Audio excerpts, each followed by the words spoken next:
Good evening. I'm calling to order the Columbia County Board of Commissioners, December 16th, 2025 meeting to order. Asking Commissioner Caraway to open us with invocation, please.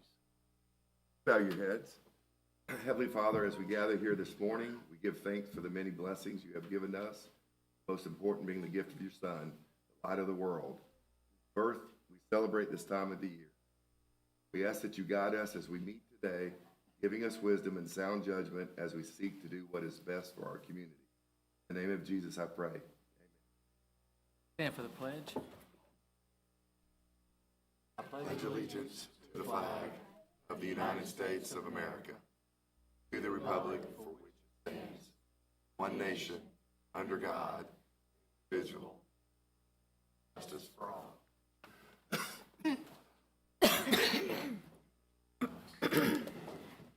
Records show we have a quorum of commissioners. Commissioners, you have the minutes from the December 2nd, 2025 meeting. Your packet, if you had a chance to review them, I'll accept a motion to approve them. Mr. Chairman, I make a motion to accept the minutes as presented. Second. Questions? All in favor, please raise your right hand. Carries.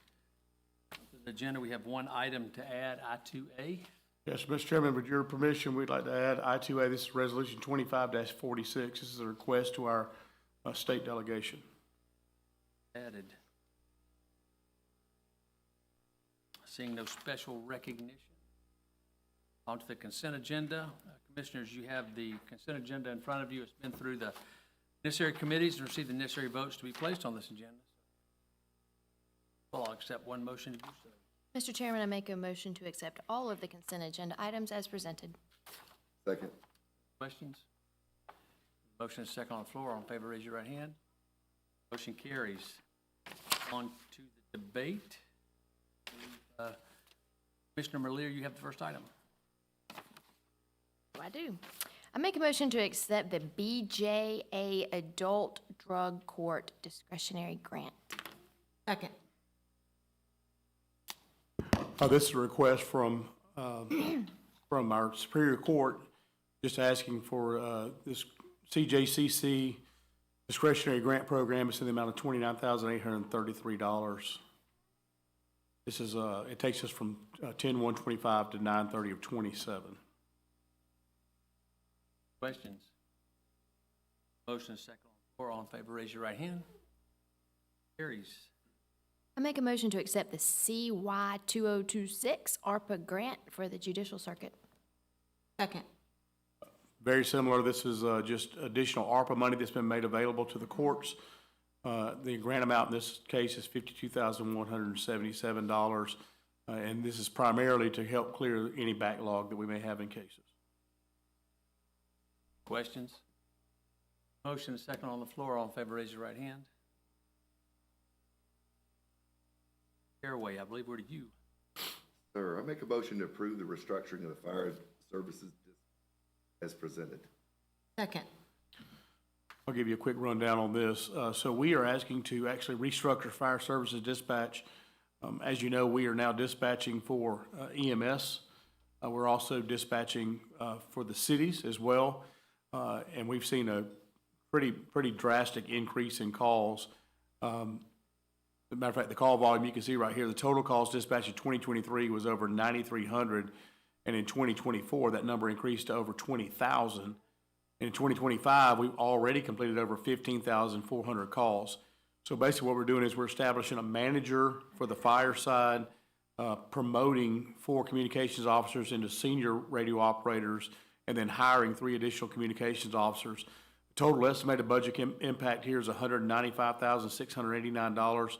We will not realize all that because we're doing this for half a year, and then we would budget for it again next year. There is money available. We're not going to have to do any sort of amendments or anything like that. There is money available in the fire services fund currently. We can also use salary savings. So we've got a pretty significant amount of salary savings there. This is a critical item. Not only have we gotten so many calls, but just to give you an example, anytime we have somebody that calls in and there's a lot of sickness going around, you can hear a little bit in my throat, but there's a lot of sickness going around, we're struggling to try to get anybody to backfill these positions, so much so that our deputy chief, I believe Chief Willis is maybe here, but our deputy chief worked a dispatch shift on Sunday because we didn't have anybody else to work that. So I think this is very important for us to be able to make sure that we have enough dispatchers in there, so when the call comes in, we can dispatch people properly. Questions? Motion second on the floor. All in favor, raise your right hand. Chairman Couch. I make a motion to approve the request for the major PUD revision for property located at tax map 065, portion of parcel 674, to reduce the building setbacks to 80 feet from the center line along Washington Road for a proposed drive-through canopy. Second. So Chick-fil-A is wanting to open a new store at this corner of the Market View Parkway and Washington Road. The square you see down at the bottom is a overhang, the canopy they'd like to install. However, that does sit inside the 125-foot setback. So they are asking to reduce that down to 80 feet instead of 125 to allow a place for their folks to stand while they're out there taking orders. As we've all learned from Chick-fil-A's, you want to have as much stacking as possible. So putting this canopy where it does allows for a lot more stacking of vehicles on Chick-fil-A site versus public roads. Staff is in favor of it for that reason alone.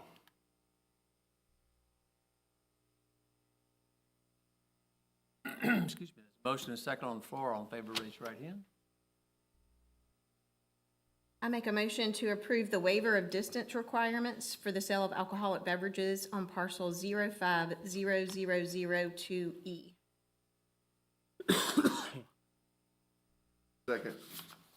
So our Code of Ordinance, Chapter 6, has a separation of distance between county-owned parks and the ability to obtain a license to sell alcohol.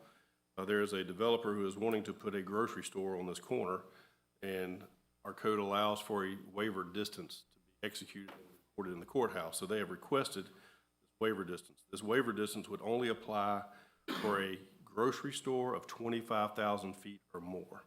No small convenience store would apply. 25,000 square feet and above. This does not waive any other requirements. It does not automatically guarantee any kind of license. They still have to come back and apply to you for any kind of alcohol sales. This is just one step they need to get the contract signed with the grocery. If you approve, I'm sure we'll see a grocery store. If you do not approve, I don't know what will happen, but the request is to put this at the corner of William Few Parkway and Columbia Road. This will be the northeast corner of Patriots Park. Got any complaints? No? We have not at this point, but when it comes time for an actual alcohol license, that's when we actually will go out there and put the signs on the right of way. The public will then see that they are asking to actually sell it. And this is just a one waiver of a requirement, but not an approval of an alcohol license. This is beer and wine like every other grocery store. Beer, wine, correct. Now, the difference is they're asking for beer, wine sales for on-premise as well as off-premise consumption. So they want to have a beverage while you're actually in the store shopping. How close are they to this? So it's measured by the front door of the business that is selling to the property line of the park. So until we see an actual layout, I can't give you that number. But I would assume 200 feet, maybe 300 feet, just the depth of a grocery store plus the receiving bays in the back of the grocery store for deliveries, plus some buffer distance to the property line, so maybe 200-300 feet without being a concept. Now, part of this property is outside of that 600-foot buffer, so they don't have to have this waiver for portions of this property. It's just where they're wanting to sit this grocery store requires this waiver to be executed, to even start the next step of actually asking for a license. Beer and wine only, or does this include liquor? The waiver would include all three. However, you would have to, again, approve it when they come back and actually apply. They would have to apply for beer, wine, liquor. State law prohibits the sale of liquor from a grocery store, so I don't know that our ordinance even matters. State law won't allow them to sell liquor. That's important. Yes. As I have also taught the developer, they do have covenants for their land that do not allow liquor stores. And the lease agreement that they have with the grocer, they tell me that there's a statement in that lease agreement that also prohibits. So they've got double protection from any kind of liquor stores on this development. So is this waiver forever, or just for this one business It's forever for a grocery store of 25,000 square feet on this parcel? on this parcel, Anywhere on this parcel? anywhere on this parcel. Any other questions? Motion and second on the floor. All in favor, raise your right hand. All opposed?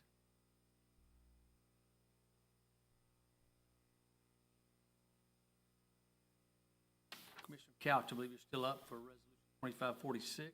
Yes, I make a motion to approve resolution number 25-46. We read it. Resolution 25-46, a resolution requesting the Columbia County Legislative Delegation to sponsor legislation to allow local governments to provide direct homestead tax relief grants in times of fiscal stability. Whereas it is important to the Columbia County Board of Commissioners to keep taxes low while exploring additional ways to provide targeted property tax relief. And whereas Georgia has been recognized as the #1 state for business by Area Developed Magazine for the 12th year in a row, marking an unmatched record of success and consistency in economic development. And whereas the Georgia General Assembly has indicated the need to continue to advance property tax relief measures for Georgia's homeowners. And whereas in many communities across the state, new economic development projects are growing the property tax base substantially. And whereas a change in state law could allow Columbia County and other fiscally responsible communities to provide homeowners direct tax relief in a financially accountable manner using revenue created by new economic development projects that are growing the property tax base substantially. And whereas the Columbia County Board of Commissioners wants to earmark revenue from a growing commercial tax base and place it in a homeowner tax relief grant fund, mirroring the process allowed by the state of Georgia in the Constitution. And now, therefore, be it resolved, the Columbia County Board of Commissioners respectfully request the Columbia County Legislative Delegation and the Georgia General Assembly adopt legislation to allow local governments to provide grants for targeted property tax relief to homeowners, adopted the 16th day of December 2025. Comments, questions? There's also copies up here for all of that. Right, and this is asking the Georgia General give us the ability to create back tax relief from the, frankly, if it's from the data centers. Correct, or any economic development project, but that is correct. If we see this additional revenue, we'll be able to give it back to the taxpayers as promised. It does require law, a change in the law. Motion and second on the floor. All in favor, raise your right. There's only a motion. Oh, Second. motion and second on the floor. All in favor, raise your right hand.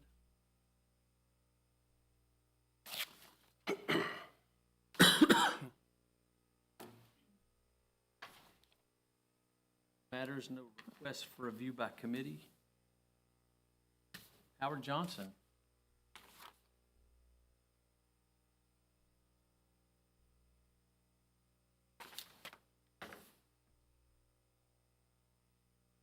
State your name and address for the record, and you have 5 minutes, sir. Good evening, Howard Johnson, 252 Silver Maple Road.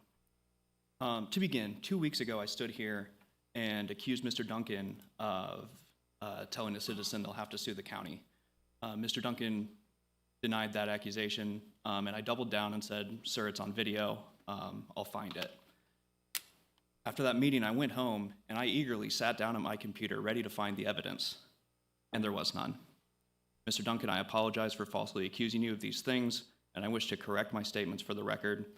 It was irresponsible of me to do so, particularly in front of a room full of people already ready to criticize you, because it's mainly angry citizens that show up here. Thank you. This has been, for me, it was embarrassing to have got caught up in wanting to criticize. That's what I've been doing for a good bit over the past year, is looking for reasons to criticize because I've been frustrated with the direction this board has taken the library. So while this mistake on my end is something that I don't carry lightly, it was a good reminder that government needs to work in the spirit of cooperation and not with people taking adversarial roles. To that end, at a previous meeting, I stood here as well and told you all to come to the Sassy Stitchers, look us in the eye, and say we're not welcome. That was a rather harsh statement, so I would like to amend that as well. This invitation is actually to you, Commissioner Malier specifically, though all of you are welcome. As a member of the library board and a commissioner, I would very much like for you to attend the Sassy Stitchers, where we meet Thursdays at 10 o'clock. I can't guarantee that I'll be there until February, just due to work and life stuff. But it would mean a lot to me if you would give us the chance to get to know you a little bit better, rather than this adversarial role that I've taken, because I want to believe that you have the best interest of the library at heart. I want you to get to know the people that use the library and better understand, because to me, this is a massive responsibility, and I want you to see the people that you're affecting. As I said, like, I won't be there myself, but these are some wonderful ladies that I'd love for you to get to meet. Sure. But no pressure. Absolutely. Next, I'm going to go back to speaking about the single county library system. That decision takes effect on January 1st, and I've spoken many times here about why I'm opposed to it. I've mentioned before, I'm not from around here. I grew up in a town called Odessa, Missouri, population of about 4,000. We didn't have a stoplight in town.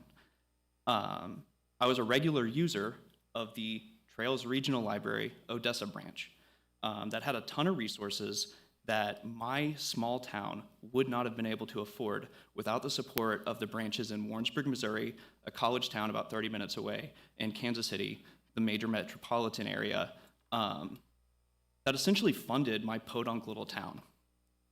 At that library, I was given access to all sorts of stories without restriction.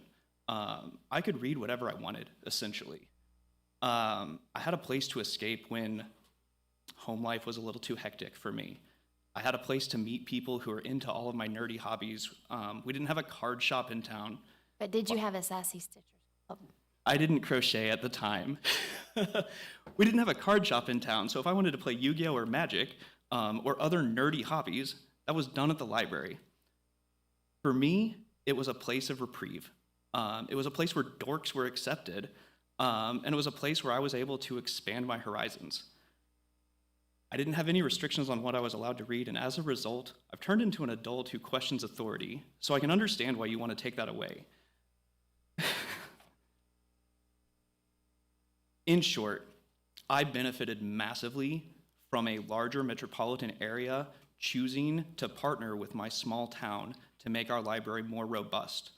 Yes, it cost Columbia County more money to be a part of the Greater Clark Hills Regional Library System, and yes, that expense does not benefit the residents of Columbia County directly. That said, that is something that I am proud for my tax dollars to fund. And so to end, Mr. Duncan,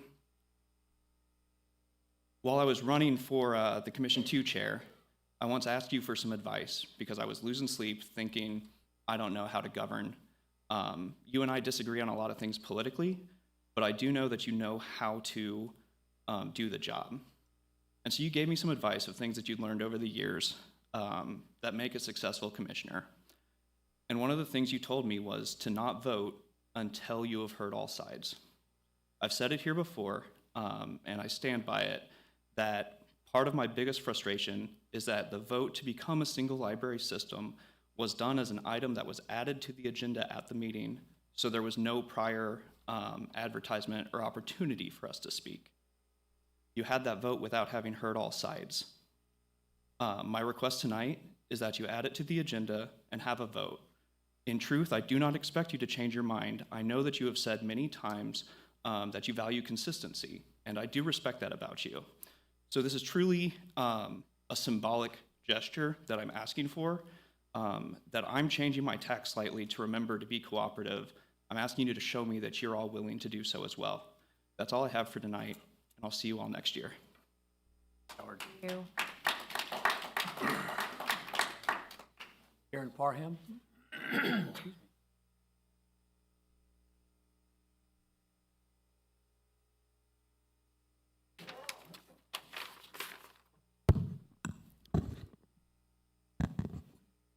Know the drill. Please Yeah. address the record and take 5 minutes, please. Good evening, Karen Parham, 3421 Hilltop Trail. Thank you for the opportunity to speak. So libraries were never meant to be politicized. They exist to serve the entire community, and they function best when guided by professional, content-neutral standards rather than political or religious agendas.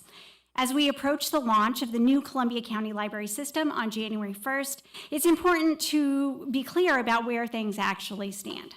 So in September 2024, this commission adopted age-based shelving guidelines that impose vague and subjective content restrictions across all youth categories. In the weeks that followed, dozens of young adult books were relocated into the adult section. Public records show that during this period, library staff were directed to use a non-professional biased website called BookLooks as part of that decision-making process. Books with LGBTQ themes were disproportionately affected. That initial wave of relocations paused only for procedural reasons. Then, in January of 2025, after the previous library director resigned, her successor made additional shelving changes under the same guidelines. The lack of transparency in how this policy was developed and applied has contributed to confusion and mistrust within the community. Additionally, troubling is the inconsistency. The same policy has been applied unevenly across different books with different outcomes and no coherent professional standard guiding those decisions. And although the entire collection was never reshelved, none of the books moved under this policy were ever moved back. And so the guidelines have also never been rescinded. So because of that history, suggestions that I've heard that these guidelines somehow won't apply to the new system does not match reality. If the county intended a different collection development policy, you wouldn't have pulled out of the greater Clarks Hill region. The fact is, you could have rescinded the policy and restored the affected books at any point over the last 15 months. But that has not happened. Policies remain in effect until they are formally changed. It is also important to acknowledge how we arrived here. In 2023, a citizen stood at this podium urging the county to move all LGBTQ books out of children's and teens areas, citing a resolution from the Columbia County chapter of the Republican Party. I have also heard arguments that because this is a politically conservative county, that it is appropriate to limit or relocate certain books to reflect the beliefs of the political majority. Now, that framing should be alarming to everyone. Public libraries are not meant to mirror the beliefs of whoever holds political power at a given moment. They exist to serve everyone, including families and young people whose lives and experiences do not match the political majority's views. When so-called community standards are used to justify hiding certain ideas, it is no longer neutral stewardship. It's exclusionary. And this county is not some small, homogeneous community. Columbia County is one of the fastest growing counties in Georgia, a modern suburban community just outside the state's third largest city. Our residents come from many backgrounds, faiths, and perspectives. No single political or religious faction can credibly claim to speak for everyone who relies on our public libraries. The rules here are straightforward, and I've said it before. Parents guide their own children according to their family values. Librarians build collections using content-neutral professional standards. The county provides access. It is not the role of elected officials to decide which ideas young people are allowed to encounter. The Supreme Court has made clear that the First Amendment protects not only against outright suppression, but also against more subtle government actions that limit access to ideas. At that same 2023 meeting, our county attorney explained that content-based shelving restrictions are not defensible under long-standing First Amendment law. Yet the guidelines adopted in 2024 reflect that same pressure to impose ideological controls over youth materials, and they remain in place today. For 15 months, many of us have asked repeatedly that these guidelines be rescinded through public comments, emails, petitions, and 2 public demonstrations. Although I doubt it will make a difference, I ask you again tonight, rescind the guidelines and move the books back where they belong. Because the reality is simple, the guidelines remain in place and they will continue to define the new Columbia County Library System. No amount of PR messaging will change the bottom line, that a library system built on politically or religiously imposed content restrictions is not moderate, it's not neutral, it's government censorship, and it's unacceptable. Thank you. Are you familiar with the Supreme Court's recent stance on this issue? I know there is some legal question, but I am holding on previous precedent. I got you. County or city in Texas that dealt with this same issue that went through the Court of Appeals, and the Court of Appeals said that First Amendment rights to speech do not mean that you can dictate what a government buys or puts in a library. Supreme Court just refused to hear that and upheld the appellate court's ruling. So I would just suggest that you Well, no, I did review that, and I'm not an attorney, but it is my understanding that that does not extend yet to the whole country because they didn't hear it. So it's still going to float around. But even in the 11th Circuit recently, some of the rulings in Florida would say that that longstanding precedent would hold in the 11th Circuit. So, but I'm not a lawyer, so. Jeremiah. So, somebody sent it to me and I read it, so. Susan Warren?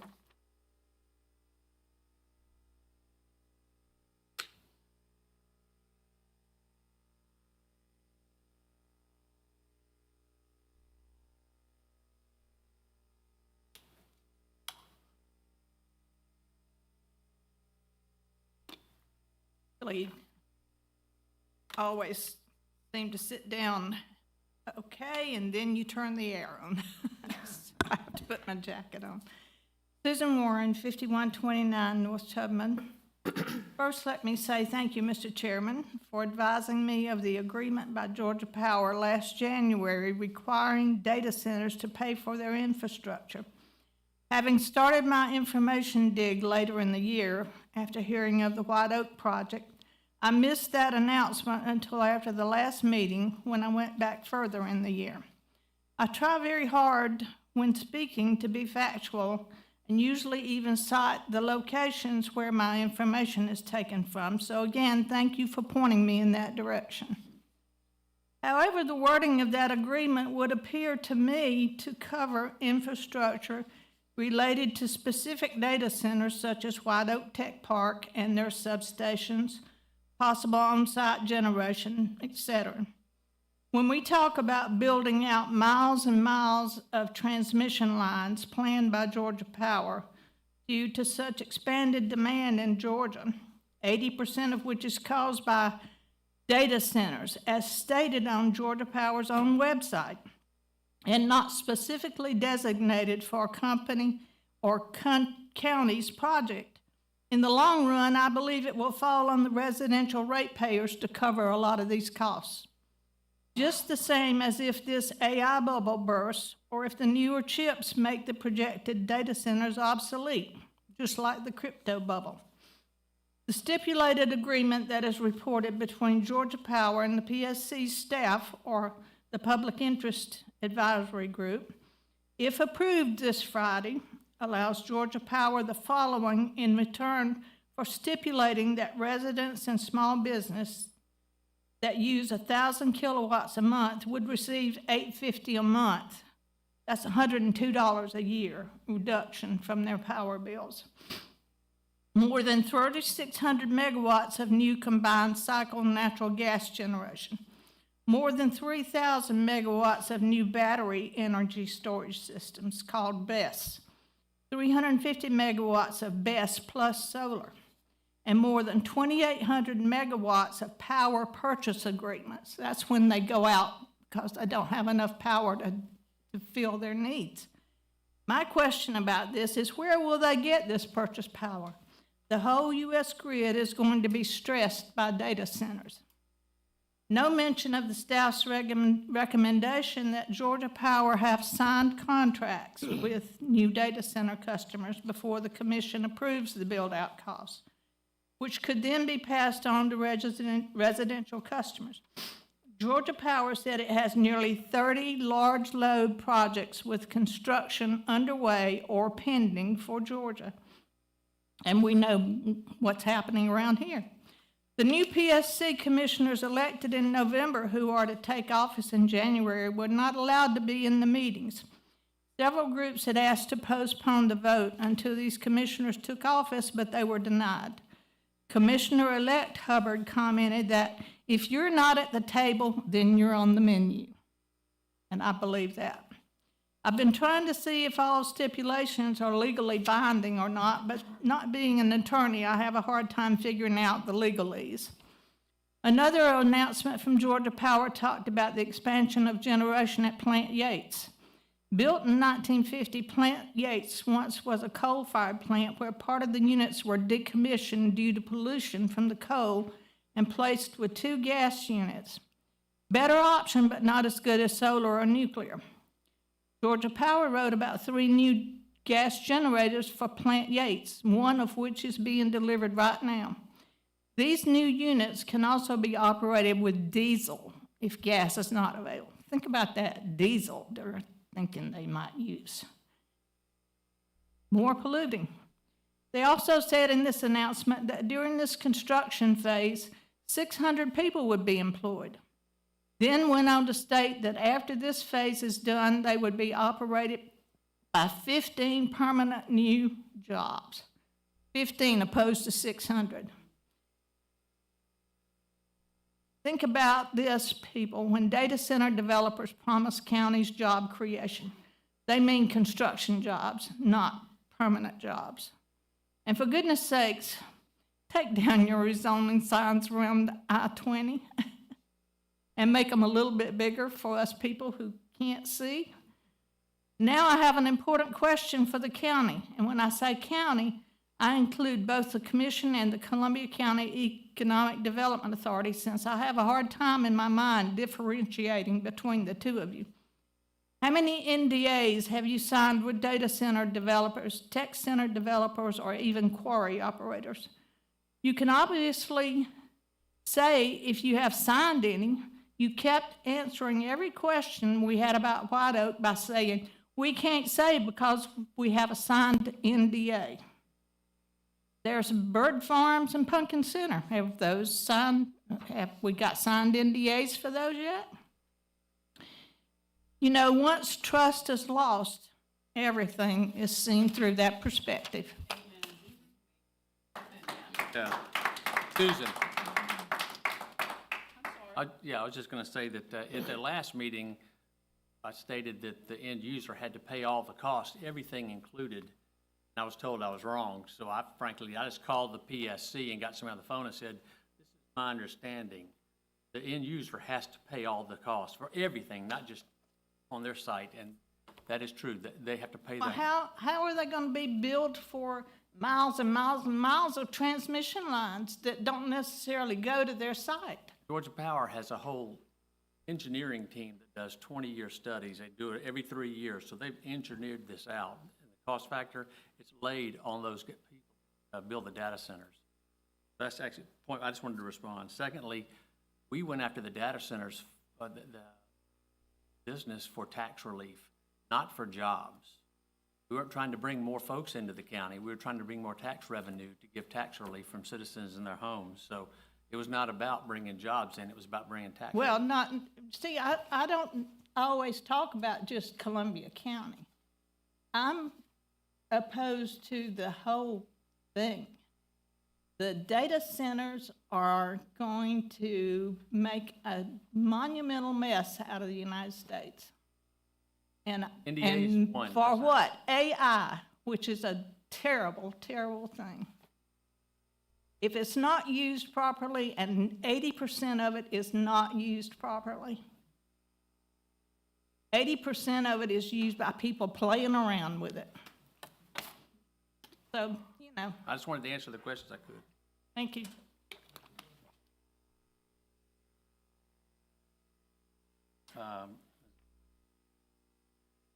Excuse me, or Joan Kropowski. Joan?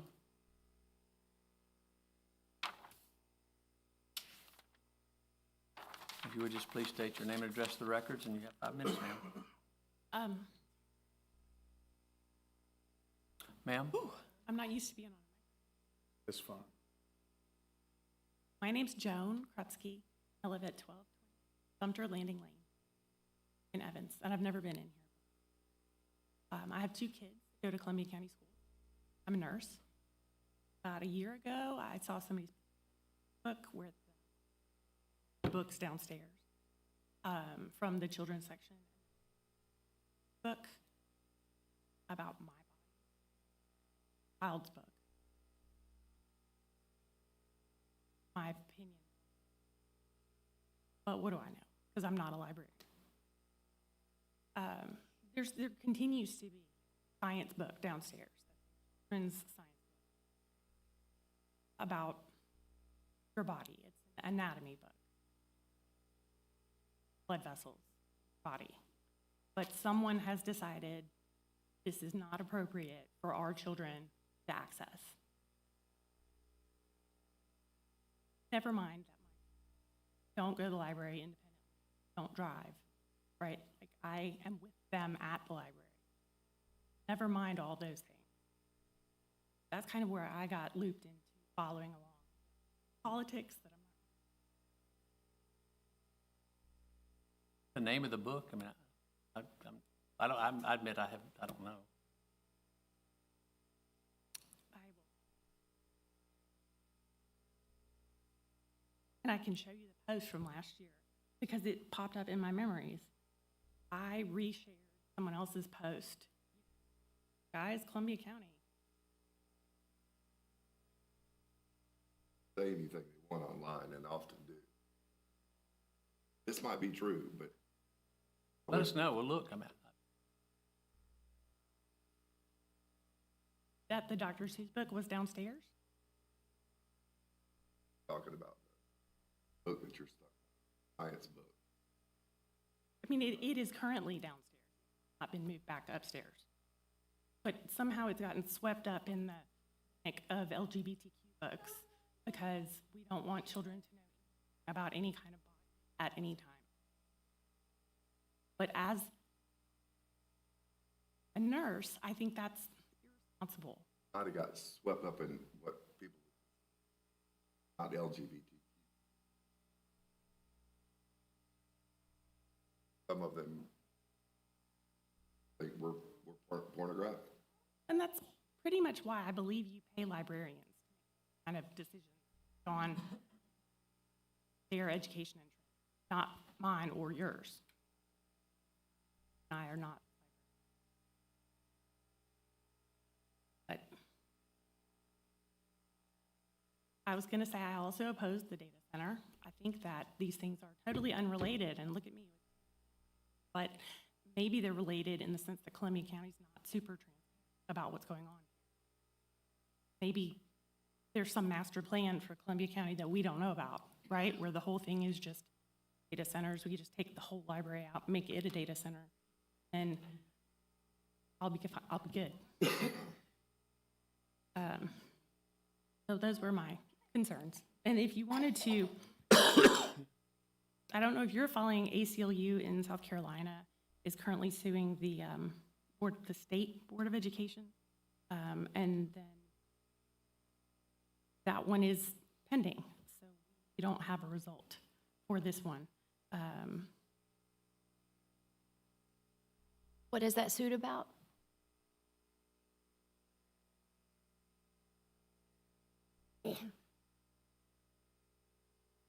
If, I just wanted to say, this goes to U.S. District Court for District of South Carolina, October 7 of 25. Asking federal court to block enforcement of the state's regulation. This has to do with the K through 12 schools as far as removing books that have, depictions of what they're calling sexual conduct. And this is, Say October 7th, yes, sir. So, I mean, if we're going to quote, already, it's still, I don't know. I don't see a final outcome for this, but you're welcome. Check me on that one. But in their website, they were referencing a 1943 Supreme Court case, West Virginia Board of Education versus Barnett, that said that a government official should not prescribe what shall be orthodox in politics, nationalism, or religion, and strangle the free mind at its source.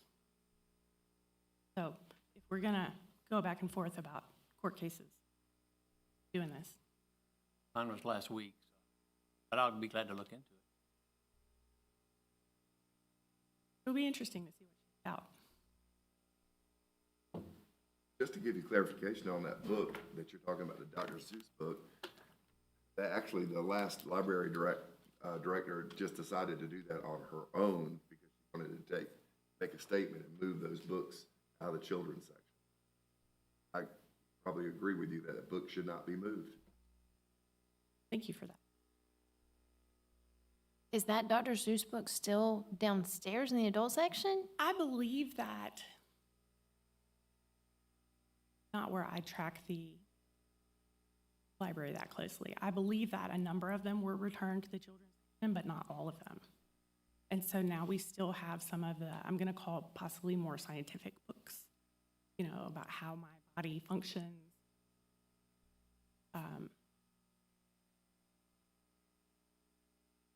Amazing You.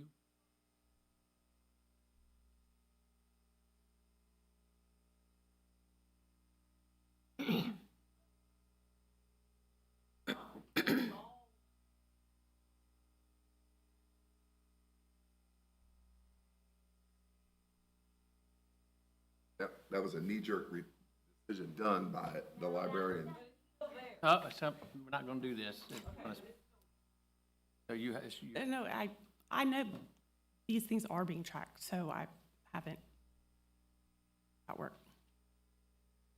I guess I share the concern of what are we looking at for the new library system? None of us know. I have no idea. Is it just gonna be take all the books we don't like out back and put them in the dumpster? I have no idea. no, ma'am, it's not. Thank you. My personal opinion, this is way overblown. Books removed. I'm just giving you my opinion, so that's, the whole thing is way overblown, so.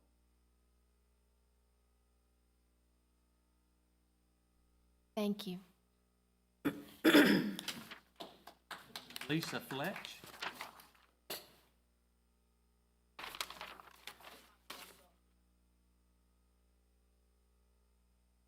Come with a lesson. I mean, not all yet.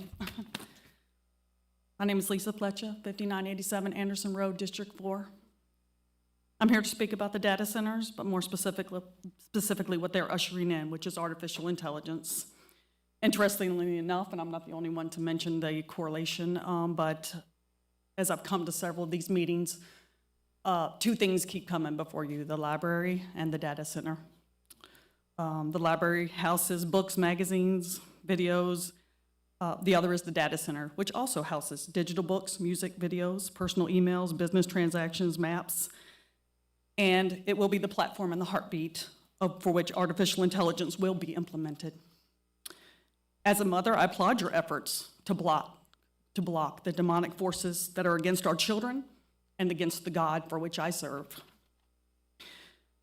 Yet you leave me confused on why you welcome, even encourage, the demonic forces that artificial intelligence will bring, which can affect every citizen, to include those not even born, and do far more damage than the library.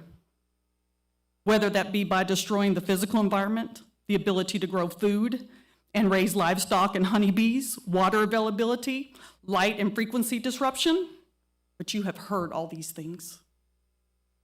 In my time of learning about God's creation, we see patterns in nature, and so I sometimes look for them. So in my confusion on why you're making this clearly wrong choice to usher in these data centers, I have to ask, where have I seen something similar in His Word? And the closest I can find is in the choosing of Barabbas over Yeshua, the Messiah, and demanding He be crucified.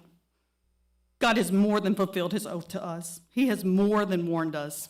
And yet here we stand again, desiring artificial intelligence, something man-made, over the wisdom that can only come from the Heavenly Father.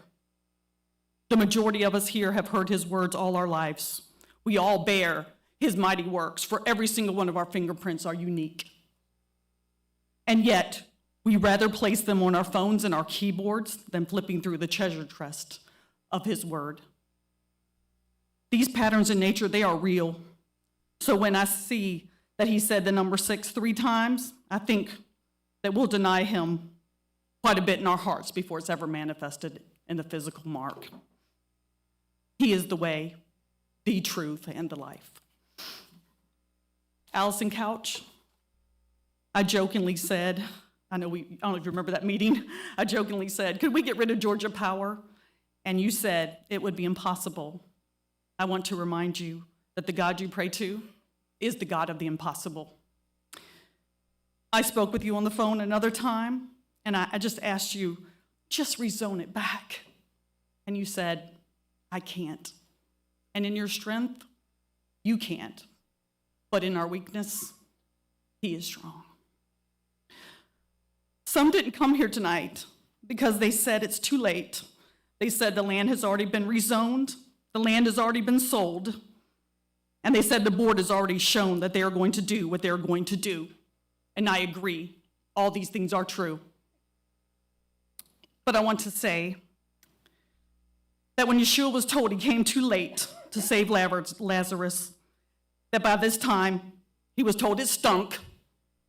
And that pattern holds true today as well. It stinks what's happening. And I feel like all hope is gone and that it's too late. But Yeshua prayed to his Father, thanking him for the sake of the people present, so that they might believe that God had sent him. Sorry, I lost my notes there, so I'll go off script. He doesn't have to do any more miracles for me, I believe.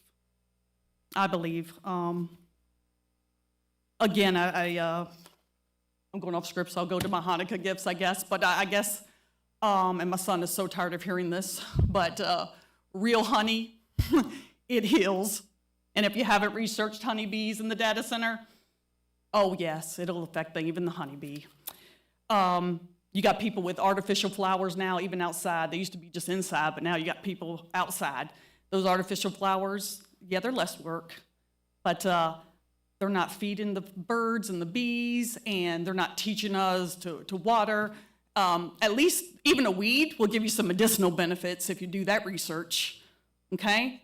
But artificial intelligence is no different, and this is Hanukkah. It is the Feast of Dedication. Like I said, I want to believe, get on my Father's appointed times and schedules, and I understand that that's not one of the major feasts, but again, his timing, a lot of times there's no coincidence. So what I have here, that it's the Feast of Lights. I had 2 lanterns that are gifts.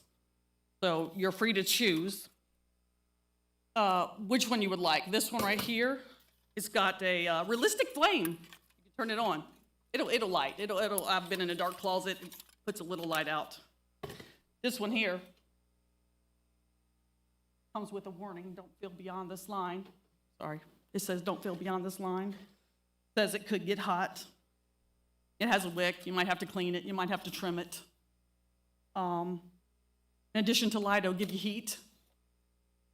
So anyway, who wants which one? They're here. Leave them there. I will leave them here. They are gifts, so you're free to choose, because life sometimes is about the choices we make. Thank you. I also have eggs. I have a marble egg here. Again, I will leave it. It is free to whoever would like it to take it home. While this might seem like, wow, you might be able to use it, sell it, or purchase, it might seem like a wise decision. But these eggs here came from my farm. They can be hatched to have chickens, and then their eggs can be hatched, and then they can provide meat, eggs, and my neighbor, sorry not to give her a personal visit, but anyway, her husband has some issues with his eyes right now.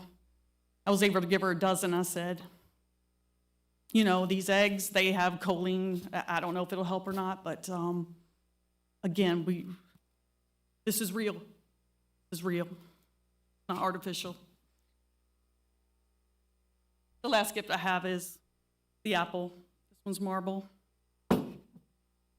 And if Bill Gates hasn't got to this one, you probably could use the whole thing and you can eat it. You can even use the scraps to make vinegar. Take the seed and replant it. There are so many things you can do with real and artificial. Not my choice. Basket too.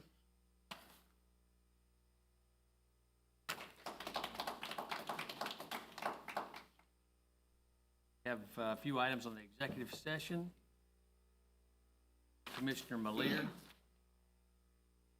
Yes, sir. I make a motion to approve the employee contract with Scott Johnson, J. Matthew Schlachter, Glenn Kennedy, Michael Blanchard, Stacy Gordon, John Luton, Stephen Prather, Leanne Reese, Paul Scarberry, Scott Sterling, R. Kyle Titus, Jeremy Wallen, Jana Beth Wells, and James Pascal.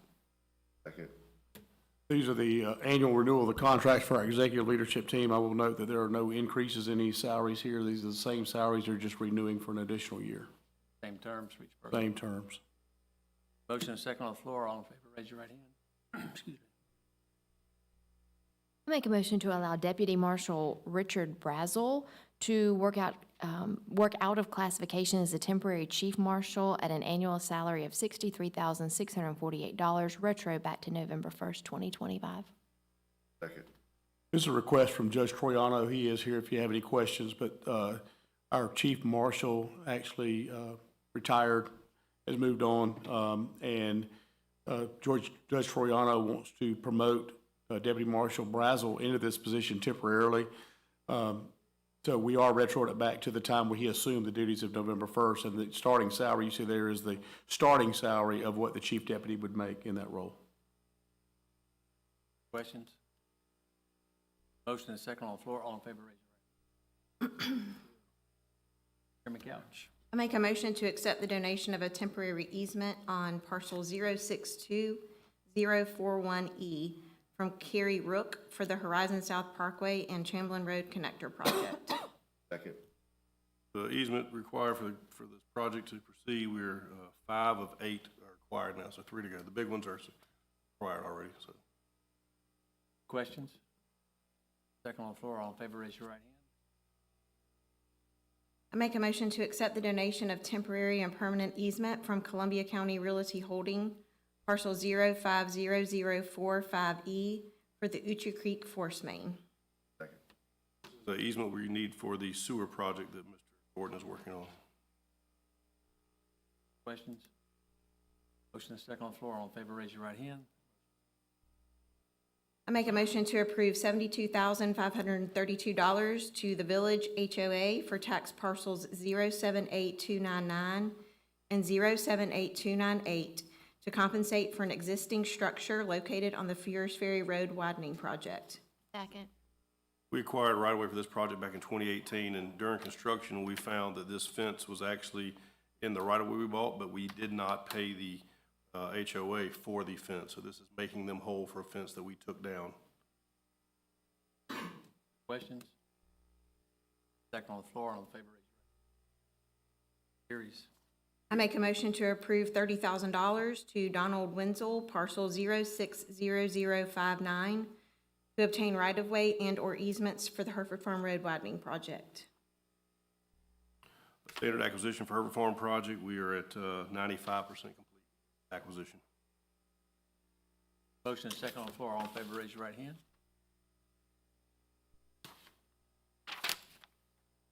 I believe that concludes our business. Only one more motion to be made. Mr. Chairman, I think we have some youth leadership folks with us, don't we? Am I wrong? Y'all stand up. Youth leadership folks, stand up. Please give us your name and tell us what school you